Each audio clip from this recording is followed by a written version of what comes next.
obviously last year you had a great season, didn't end the way you guys wanted. How did that kind of fuel you guys throughout the offseason? Yeah, I mean, just losing first round always sucks, and especially our sophomore year, what we did, and we knew that we could have done that too last year. So it kind of bit us in the butt a little bit, but off season we just knew that we could just make a regular run at the NCAA tournament and make it far. So that's what we plan on doing this year. 6 seniors, 4 stars coming back, a whole lot of continuity. How does that kind of set you guys up to have a great season this year? Yeah, I think experience is a huge key for basketball just because the sport is so complicated, especially at the college level. So having 6 seniors and 4 starters back is something huge, and that's going to be something that is talked about in other programs when they play us. They're going to talk about the experience that we have.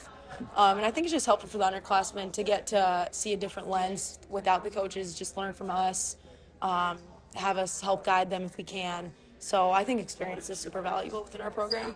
Yeah, obviously, the core teams play together a lot, but you've got that 3-on-3 experience this summer too. How does that kind of help you guys heading into the season with 5-on-5? Yeah, I mean, I think we kind of had a perfect team going into that 3-on-3, just with the positionless basketball. The 4 of us just play really well together, and I think that's just going to show within the offense this year because Flan does implement a positionless offense. We don't really have a standard 5, standard 4.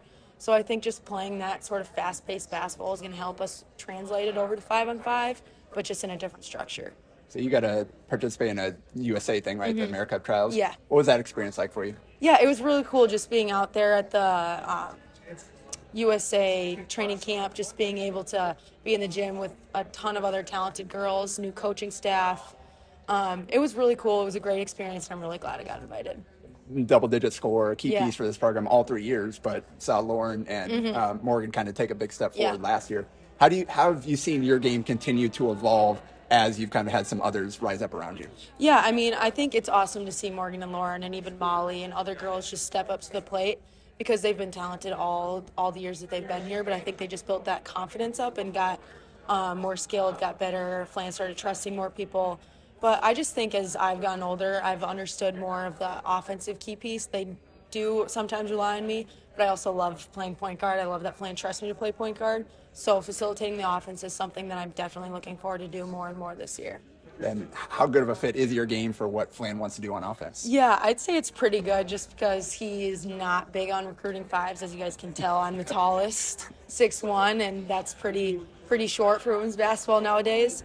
But just being able to play point guard, stretching the floor, facilitating the offense, getting the ball to Morgan and Lauren is just something that I really value in my game, and I think that's something that Flan really values as well. So I got a lot of snipers on this team. Who's the best shooter? Morgan and Lauren, yeah. I mean, I think they could go back and forth depending on the day. We're getting a lot of Morgan so far. So. Yeah. What's it going to take to make a deep run this year? I think just everyone buying in, and I'm not sure that we're going to have a problem with that because we do have a lot of gym rats on the team this year, girls who are just outside of practice, getting reps in, repetitions. So I just think buying into the offense, buying into the defense. Obviously, we have 6 seniors, so it's going to be hard for some of the underclassmen, but just working hard every day and just getting better is going to be something that we key on. That's 6 seniors, but all I think have the option to come back for another year if you want. How are you going to handle that decision this year? Yeah, I mean, I'm definitely prioritizing this year over the decision to return next year. I'm kind of just taking it 1 year at a time, trying to focus on this. But regardless on anyone's decision for next year, we're still going to have a good team next year.